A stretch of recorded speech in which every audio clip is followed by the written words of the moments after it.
Calm your mind with chakra-based meditation music. Saregama Karwa Wellness. Hi, எல்லாருக்கும் வணக்கம். சம்மர்னாலே நம்ம ஊரில் பல மெமரிஸ் இருக்குங்க. பட் லாஸ்ட் ஒரு 10-15 இயர்ஸாக சம்மர், இந்தியன் சம்மர்னாலே IPL. The IPL is back 2024.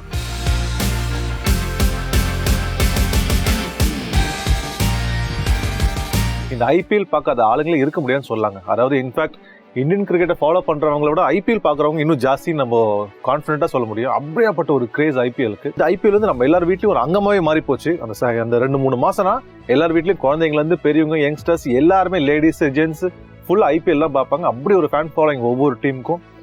அந்த ஐபிஎல்ல சென்னை சூப்பர் கிங்ஸ் மிகப்பெரிய டீம் அப்படின்ட்டு நான் சொல்லி உங்களுக்கு தெரிய வேண்டியதில்லை.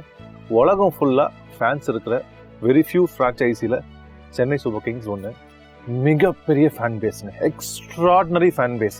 ஒரு டாப் 2-3 டீம்ஸ் ஃபேன் பேஸில் சென்னை ஆல்மோஸ்ட் 1ல் இருக்கும். அந்த மாதிரி ஒரு fan base over the years இது பில்டான ஒரு ஃபேன் பேஸு. இந்த ஃபேன் பேஸ் ஏன் இப்படி இவ்வளோ இருக்குது அப்படின்னா அதுக்கு நிறைய காரணங்கள் இருக்குது.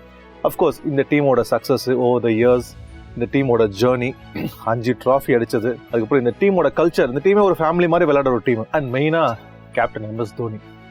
அந்த ஒரு பேர், அந்த ஒரு மனுஷனுக்கு தான் இவ்வளோ பெரிய கூட்டம் இன்னமும் ஹோல்ட் பண்ணி சிஎஸ்கே தோனின்ட்டு வெறித்தனமாக இன்னைக்கும் அலைஞ்சிட்டு இருக்காங்க. ஸோ இந்த ஒரு ஹிமாலய ஃபேன் பேஸ்க்கு மிக மிக முக்கியமான காரணம் அந்த ஒரு பேர், மகேந்திர சிங் தோனி.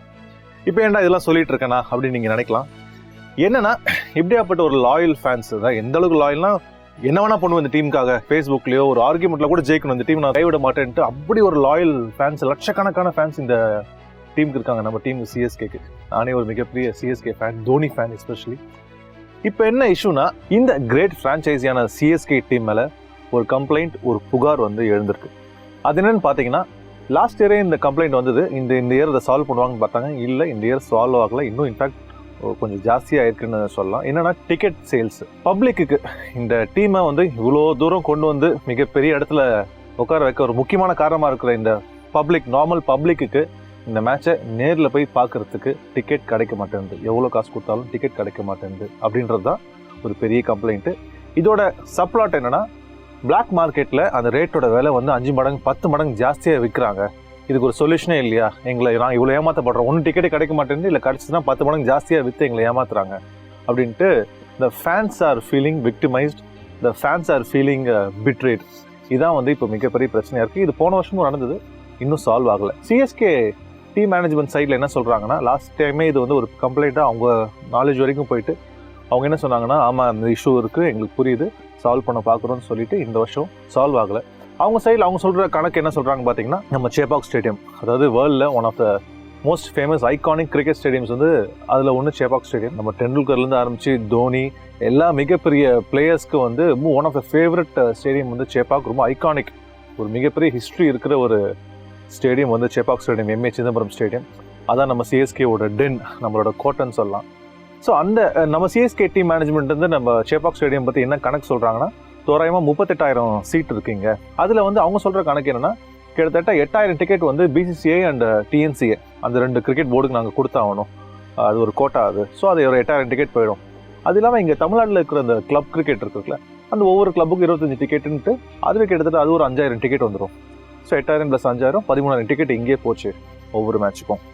அண்ட் அவங்களோட அஃபிஷியல் ஸ்பான்சர்ஸ் இருப்பாங்களா, டைரக்ட் அண்ட் இன்டைரக்ட் ஸ்பான்சர்ஸ் கிட்டத்தட்ட ஒரு 17 பிராண்டு கூட இவங்க அசோசியேட் ஆயிருக்காங்க சிஎஸ்கே. ஸோ ஒரு பிராண்டுக்கு தோராயமாக ஒரு மேட்ச்சுக்கு ஆவரேஜாக 1000 டிக்கெட் கொடுத்தாலே அது ஒரு 17,000 டிக்கெட் போச்சு. ஸோ 13,000 + 70,000 இங்கே 30,000 டிக்கெட் போச்சு.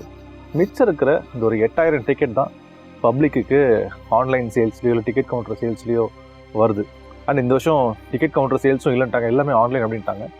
ஸோ லட்சக்கணக்காக வெயிட் பண்ணிட்டு இருக்கிற மக்களுக்கு ஒவ்வொரு மேட்ச்சுக்கும் வெறும் 8,000 டிக்கெட் தான் ஆன்லைனில் வருதுன்னா அது எப்படி சாட்டிஸ்ஃபை பண்ணி யாரை பூர்த்தி செய்யாத ரிலீஸ் பண்ணுறாங்க அப்படின்னு புரியல. அண்ட் இன்னொரு ஒரு பெரிய பிரச்சனை என்னென்னா, இவங்க ஸ்பான்சர்ஸ்க்கு விற்கிற டிக்கெட் அந்த ஸ்பான்சரில் பாதி பேர் கிரவுண்டுக்கு மேட்ச் பார்க்குறதே இல்லை. அவங்க இதான் சான்ஸ்னா அந்த டிக்கெட்டை 5 மடங்கு 10 மடங்குக்கு வெளியில் விற்கிறாங்க அவங்க. இன்ஃபேக்ட் லாஸ்ட் இயர் நம்ம மேட்ச் பார்த்துட்டு இருக்கும்போது செப்பாக்கில் அந்த ஸ்பான்சருக்கான அவங்களுக்கு கொடுக்கப்பட்ட ஸ்டாண்ட்ஸில் பாதி சீட்டு காலியாக தான் இருந்தது. வேற அந்த கிரவுண்ட் வாசலில் பார்த்தீங்கன்னா ஒரு 10,000 பேர் வெயிட் பண்ணிட்டு இருக்காங்க டிக்கெட் இல்லாமல் மேட்ச் பார்க்க முடியாமல். அந்த ஸ்பான்சருக்கான ஸ்டாண்ட்ஸில் பாதி சீட்ஸ் காலியாகவே இருந்தது மேட்ச் ஃபுல்லாகவே. ஸோ அதை பார்க்கும்போது கிரிக்கெட் ஃபேன்ஸுக்கு சிஎஸ்கே ஃபேன்ஸ்க்குலாம் அவ்வளோ வைத்தறிச்சலாக இருந்தது. ஆக்சுவலாக இந்த ஆன்லைன் சேல்ஸ் ஏன் கொண்டு வந்தாங்கன்னா லாஸ்ட் இயர் வந்து கவுண்டரில் தான் வித்துட்டு இருந்தாங்க டிக்கெட்ஸை. கவுண்டரில் விற்கும் போது நிறைய ஃப்ராடுலண்ட் ஆக்டிவிட்டிஸ் நடக்குது. என்னன்னா இந்த டிக்கெட் வாங்குறதுக்குனே சில பேர் வந்து எம்ப்ளாய் பண்ணி வச்சுருக்காங்க. அவங்க வேலை டிக்கெட் வாங்கி கொண்டு போயிட்டு கொடுத்துடணும், யார் நம்மளை அமிச்சாங்களோ அவங்க வந்து அந்த டிக்கெட் 5 மடங்கு 10 மடங்குன்னு வித்துட்டு இருந்தாங்க. ஸோ இதை போக்கணும், இதை கொஞ்சம் ஃபேராக ஆக்கணும் அப்படின்றதுக்காக தான் இந்த வருஷம் ஆன்லைன் டிக்கெட் புக்கிங் கொண்டு வந்தாங்க. பட் இந்த வாட்டி கொண்டு வந்தது போன வாட்டியோட இன்னும் மோசமாக இருக்குது. இது எந்த விதத்துலையும் சொல்யூஷனே கொடுக்கல அப்படின்றது தான் இந்த ரியல் ஃபேன்ஸோட ஒரு சோகமாக இருக்குது. என்னன்னா இந்த புக்கிங் ஆரம்பித்த ஒரு ஃபியூ மினிட்ஸ்லேயே முடிஞ்சு போச்சு, உங்கள் வெயிட்டிங் கியூ நம்பர் வந்து 50,000 1,00,000 அப்படின்னு காமிக்கிறான். ஸோ இந்த யார் வாங்கினா அந்த இருக்கிறதே 6,000-8,000 டிக்கெட் தான். அதை யார் வாங்கினான்னு பார்த்தா நீ வாங்கின பார்த்தா யாருமே கடைசியில் வாங்கலை. ஸோ அது எந்த அளவுக்கு டிரான்ஸ்பரண்டாக நடந்திருக்குன்னு பார்த்தா அது ஒரு பெரிய ஒரு கொஸ்டின் மார்க்காக தான் இருக்குது.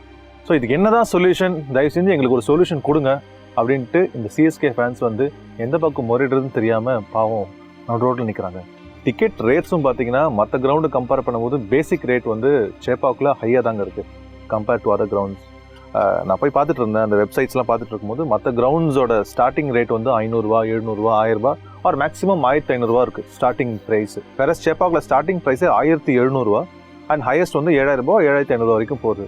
பட் ஃபேன்ஸ் அதை ஒரு கம்ப்ளைண்ட்டாகவே சொல்லு, நீ அந்த வேலை கூட நான் கொடுக்க ரெடி, ஆனால் டிக்கெட் மட்டும் கொடுங்க எங்களுக்குன்னு தான் சொல்கிறாங்க. இதுக்கு மேலே அவங்க எப்படி இறங்கி வந்து ஒரு நியாயமான கோரிக்கை வைக்க முடியும்னு எனக்கு தெரியல. இந்த 2024 ஐபிஎல்லோட மோஸ்ட் டாக்ட் அபவுட் பாயிண்ட் வந்து MS தோனி.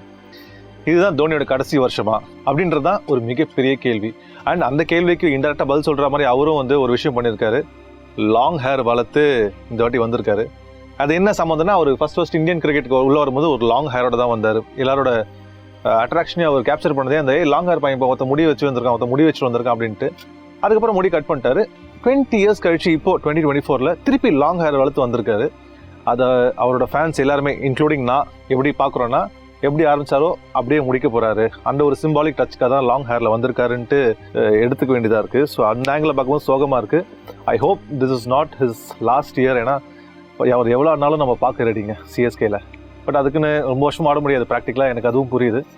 ஸோ அந்த ஒரு மனுஷனுக்காக இந்த வருஷம் வந்து எல்லாம் வெறித்தனமாக வெயிட் பண்ணிட்டு இருக்கோம். அண்ட் இந்த டிக்கெட் இஷ்யூஸ் அண்ட் தோனிக்கு என்ன லிங்க்னு பார்த்தீங்கன்னா, தோனி இருக்கிற வரைக்கும் தாங்க இந்த ஒரு மிகப்பெரிய கிரேஸ் இருக்க போகுது. இந்த சேப்பாக்கில் மேட்ச் பார்க்குறது சிஎஸ்கேக்காக அந்த ஒரு கிரேஸு.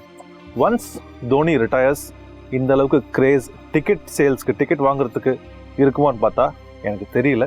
ஏன்னா அந்த ஒரு நேம் தான் இந்த ஒரு 15 16 17 வருஷமாக வந்து சிஎஸ்கே சேப்பாக் தமிழ்நாடை வந்து கட்டி போட்டிருக்கு. ஜென்ரலாக சிஎஸ்கே மேனேஜ்மெண்ட் பார்த்தீங்கன்னா எப்பவுமே ஃபேன்ஸ் ப்ரோ ஃபேன்ஸாக தான் இருந்திருக்காங்க. அவங்களுக்கு ஃபேன்ஸுக்கு ஏன்னா ஒரு ஃபியூ இயர்ஸ் பேக் வந்து டீம் ப்ராக்டிஸ் பண்ண அந்த செஷனே வந்து ஃபேன்ஸ்க்கு ஓப்பன் பண்ணி விட்டு கிட்டத்தட்ட ஒரு 10,000 பேர் வந்து ப்ராக்டிஸ் செஷனே பார்த்தாங்க. ஸோ அந்த கல்ச்சரை ஃபஸ்ட்டு கொண்டு வந்ததே சிஎஸ்கே மேனேஜ்மெண்ட் தான். ஸோ அவ்வளோ ஒரு முக்கியத்துவம் கொடுக்குற ஒரு மேனேஜ்மெண்ட்டு. பட் இந்த டிக்கெட் இஷ்யூவில் மட்டும் இன்னும் அதை சால்வ் பண்ணாமே வச்சுருக்காங்க.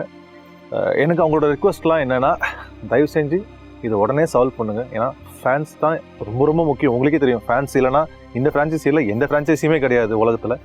அண்ட் இந்த தோனின்ற மனுஷன் இருக்கிற வரைக்கும் இந்த டிக்கெட் இஷ்யூ சால்வ் பண்ணாட்டியும் இந்த ஃபேன்ஸ் அப்படி தான் இருப்பாங்க. பட் ஒன்ஸ் இந்த தோனின்ற மனுஷன் ரிட்டையர் அதுக்கப்புறமும் இந்த டிக்கெட் இஷ்யூ இருந்ததுன்னா இது இன்னும் பல மடங்கு பெருசாக வெடிக்கும். இவ்வளோ பெரிய ஒரு ஃப்ரான்ச்சைஸிக்கு இது ஒரு வெள்ளை பேப்பரில் கருப்பு டாட் மாதிரி இருக்க வேணாம் அப்படின்றதான் என்னோட ஒரு request. So CSK management please do the needful. That's it for today. அடுத்த வாரம் வேற ஒரு டாபிக் நான் உங்களை சந்திக்கிறேன். 9 minutes with நந்தன்.